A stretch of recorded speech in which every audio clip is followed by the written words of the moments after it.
Next one is kind of a frivolous addition to my collection, especially my werewolf collection. If you've seen many of my videos on my channel, I do talk a good bit about werewolves.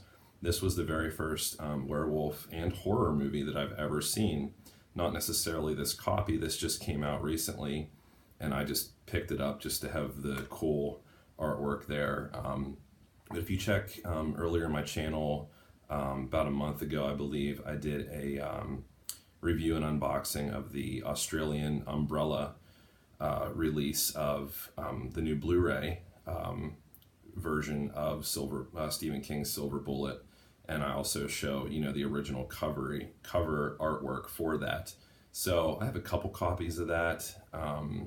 You know, it is my favorite horror movie, favorite werewolf movie, up there with American Werewolf in London, Dog Soldiers, which is one I thought about reviewing at some point. I have a cool steelbook of that. But yeah, just really has stuck with me over the years, scared me as a kid after I saw it the first time, but this is just a different copy of it that I picked up at Walmart for pretty cheap. It's not in like the grab bins. It was back like in the regular like horror section with some other like Stephen King like alternate covers, some like glow in the dark stuff. So when it comes to like one of my favorite films, I am a sucker for owning and collecting different editions. So that's my purpose here. But I liked to they kind of did one of these collage you know, bits of artwork back there to kind of show, you know, some of the characters there. So I'm not going to talk anymore about this. You know, if you're a werewolf fan, I'm sure you've seen Stephen King's Silver Bullet. It's just a basic, you know, silver. You know, they kept it cheap to put out, but really cool werewolf hand sticking up there over top of the moon. So this was an impulse buy. So typically I don't buy multiple copies, but like I said, when it comes to my favorite stuff, I'm a sucker for it because I do like, you know, I like to collect the different types of artwork. I appreciate all that kind of stuff, different disc artwork, especially like with the Blu-ray release they did. You know, there's the reversible insert. So check that out on my channel. I really am glad that they did that through, like I said, Umbrella released that. It's Australian, but it's region free, so it's going to play on any player. This next one, I actually just recently did a review on, so I'm not going to talk about too much, but this was one of my recent finds. Like I said in my recent video of it, it's a 2-disc documentary of all the original films up until the 2009 remake. They kind of build up to that at the end and kind of promote it. This came out kind of right before that released in theaters too. I think just kind of get people thinking and talking about the series again, as if that ever stopped. But it was a smart promotion, marketing move, in my opinion. But it is just a nonstop, in-your-face series of interviews with cast and directors and fans of the film. Tons and tons of clips, really great transitions, narrated by Tom Savini. So check this out. I found a nice used copy here at a good price. So there's what they look like. Both discs kind of have that worn Jason hockey mask there, but check this out. I actually do a review on my channel, as I said.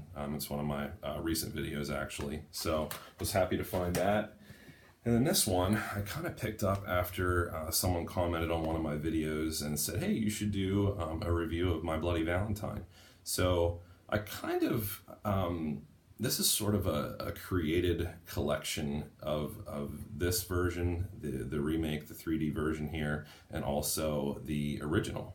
So I'm going to open this up and show you what I mean. You can see I have, it came with the 3D glasses. So that's what they look like. Put a set of these on. So, you know, My Bloody Valentine 3D comes with 4 sets of these. I don't know if this is still in production with the glasses, but someone was cool enough where I bought this used to include their original set of 3D glasses. So I was really grateful for that. It's in really good condition. And then I also picked up, let me set these aside. I also picked up the original My Bloody Valentine, which certain copies of that are now like pretty rare and hard to come by. It's the rated edition. I understand there's an unrated copy out there that's really hard to find, that shows a lot more footage and more gore, and it also comes with April Fool's Day. So I kind of you know, here's the 3D two-sided disc of, you know, this cover, and then here I cut that off of the double feature Blu-ray that was used as well, by the way. So I cut that out and I slipped it in here, and underneath it is, you know, these 2 films from the double feature. So kind of made my own My Bloody Valentine original and 3D remake collection here. But I have not seen this in its entirety either. So let me know what you think of this. And like I said, any of these videos, my purpose is to get you guys talking about it. I'm making connections to it. Let me know what's in your collection, which ones of what I show in my Freaky Finds videos that you like the best. If you have different copies or different editions, I'm interested in that. But this is one that I'm gonna, you know, check out a little more deeply, both the original and the remake here, when I get time. And like I said, let me know. I can do some reviews, talk a little bit about more ones that you want to know more about, or maybe you want to see a little bit closer, like with some unboxings. So anyway, that's all I got for you guys. Have a great day. Thanks for watching.